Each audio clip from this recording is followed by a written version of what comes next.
संगीता जी की फिल्म, मैंने कोई ऐसा नहीं पाकिस्तान में बड़े से बड़ा म्यूज़िक डायरेक्टर, जब उन दिनों में तो नुसरत फ़तेह अली खान साहब थे जिंदा, मैंने उनके बहुत ज़्यादा गाने गाए जी। उन्होंने खुद मुझे फ़ोन किया कि आप जब मुझे वो दौर था जब नुसरत फ़तेह अली खान साहब के साथ माइकल जैक्सन भी गाना चाहता था, मैडोना भी उनको छुप के गा के सुनती थी या गाना गाती सुनना चाहती थी। उस दौर में उन्होंने मुझे फ़ोन किया कि मैं आपके साथ काम बहुत बड़ी बात है, ये मेरे लिए बहुत ही बड़ी बात है। मैं आज से सोचता हूँ, तब मुझे इतनी फीलिंग नहीं थी। वाह। अच्छा, किसी डायरेक्टर और प्रोड्यूसर ने आपको ये कहा कि आपका चेहरा फिल्म के लिए बना है और आप फिल्म में क्यों नहीं आते एज अ हीरो? बहुत लोगों ने कहा जी मुझे, लेकिन मुझे शौक़ नहीं है फिल्म का। मैंने एक ड्रामा किया था PTV का, ख्वाब अज़ाब, उसमें मैं सिंगर ही दिखाया गया था। अच्छा। तो मुझे वाकई बहुत लोगों ने कहा, मैं इंडिया गया था, मैंने गाना बनाया था उसके साथ, अमृता अरोड़ा के साथ और मलाइका के साथ। वो उन्होंने मुझे कहा यू रिमाइंड्स मी धर्मेंद्र की जो जवानी थी बिल्कुल आप जैसी थी। तो बस वो मुझे काफ़ी लोगों ने कहा कि आपको काम करना चाहिए, लेकिन मुझे शौक़ नहीं है। सही, एक्टिंग का शौक़ नहीं है, मैं रियल बंदा हूँ। सही, I am not an actor. अच्छा, ये बताएं कि इंडिया का कौन सा गुलकार है जो जिससे इंस्पायर आप हैं? हिम्मत कुमार, किशोर कुमार, रफ़ी साहब। अच्छा। हाँ जी, उनके गाने सुनता हूँ कभी कभी मैं। अच्छा, और पाकिस्तानी गुलकार? पाकिस्तानी सारे अच्छे हैं। अच्छा, कोई भी ऐसा नहीं है, पाकिस्तान में बहुत टैलेंट है। अच्छा, बहुत ज़्यादा टैलेंट है पाकिस्तान में, लेकिन अनफॉर्चुनेटली यहाँ पे म्यूज़िक को उस तरह पिज़राई नहीं मिलती जिस तरह इंडिया में लोग पूछते हैं आवाज़ को। ऐसे ही आवाज़ है ना, ये अल्लाह की देन है। बिल्कुल सही है। आप आवाज़ बना नहीं सकते अपनी, अल्लाह ने आपके गले में वो नूर डाला होता है। सही। तो वो ये समझते हैं कि इसमें अल्लाह का करम है, इसकी आवाज़ अच्छी है तो इसकी इज़्ज़त करो, करना हमारा फ़र्ज़ है। बिल्कुल सही। तो वो हमारे यहाँ पे वो इस्लामिक भी बीच में ले आते हैं जिन्हें जी ये हराम काम है, हलाल काम है। तो मैं नहीं समझता, अगर हलाल हो हराम हो तो फिर आप कुरान पाक को भी किरत से ना कहें।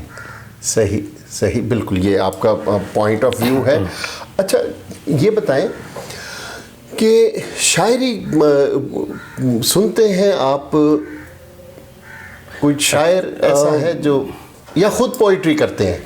एक्चुअली मैं जितने भी बड़े पोइट हैं हमारे पाकिस्तान के, मैं उनके साथ खुद बैठता था जब गाना बनता था। अच्छा।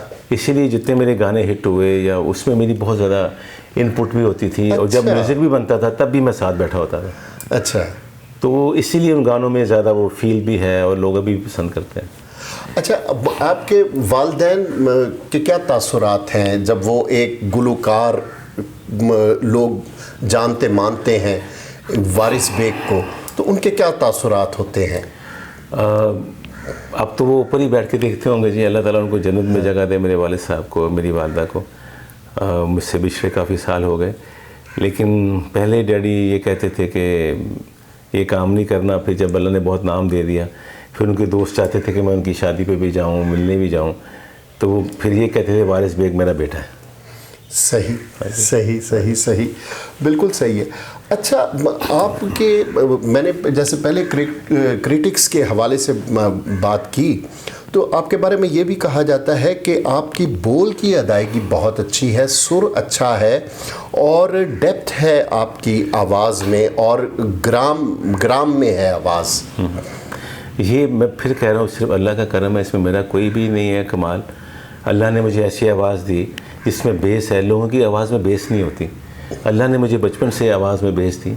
लोग बहुत क्या कहते हैं उसको, हम कहते हैं अपनी पंजाबी ज़ुबान में टांटा गाते हैं, टांटा बहुत बरीक आवाज़ में गाते हैं।